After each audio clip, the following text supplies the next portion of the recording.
You don't fear attention because you're shy. You fear it because, somewhere deep inside your nervous system, being seen feels dangerous. Not loud dangerous, not dramatic dangerous, but the quiet kind of danger that tightens your chest when someone asks a personal question. The kind that makes you go blank when a room turns its focus toward you.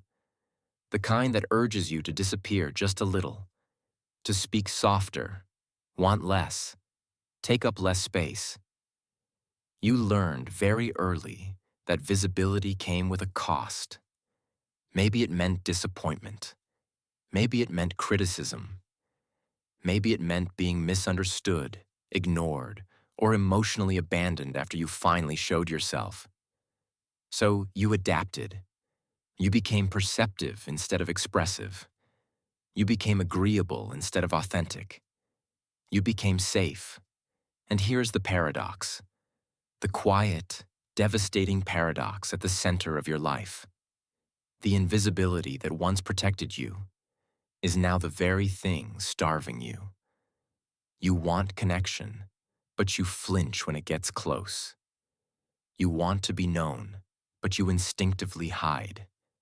You want to feel alive, but you live as if observed visibility might cost you everything. This is not a personality flaw. This is not weakness.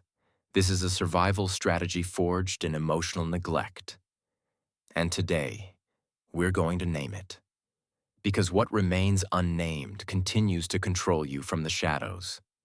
Psychologically, the fear of being seen often emerges from chronic emotional neglect, not overt abuse. Neglect is subtle. It leaves no obvious scars, but it rewires the brain all the same. When a child's emotional reality is consistently unmet, when feelings are dismissed, minimized, or ignored, the child learns a powerful lesson. My inner world is not welcome here. This creates what attachment theorists call avoidant attachment. Not because the child doesn't want connection, but because connection has proven unreliable or unsafe. The nervous system adapts by lowering emotional visibility. Another critical mechanism here is hypervigilance. Instead of expressing, the child learns to monitor. They track moods. They read rooms. They anticipate reactions. Their attention turns outward for safety rather than inward for truth. Neurologically, this pattern strengthens the default mode network in a distorted way, one dominated by self-monitoring, rumination, and anticipatory anxiety. You're not relaxed when alone. You're rehearsing, editing, preparing. Then there is internalized shame, not the loud kind, but the quiet belief that being fully seen would lead to rejection. So the psyche makes a deal. If I stay small, I stay safe. Over time, this becomes identity. You don't just hide. You forget what you'd even show. The cost of invisibility is not loneliness. It's ungrieved loss. The loss of spontaneity. The loss of unfiltered joy. The loss of saying the thing before you've rehearsed it 10 times. Carl Jung once said, "The most terrifying thing is to accept oneself completely." For someone shaped by neglect, acceptance feels risky because it invites exposure. So you make an unconscious trade, authenticity for belonging. But here's the tragedy. You don't actually feel like you belong. You feel tolerated, needed, useful, but rarely known. The core fear driving this behavior is not attention.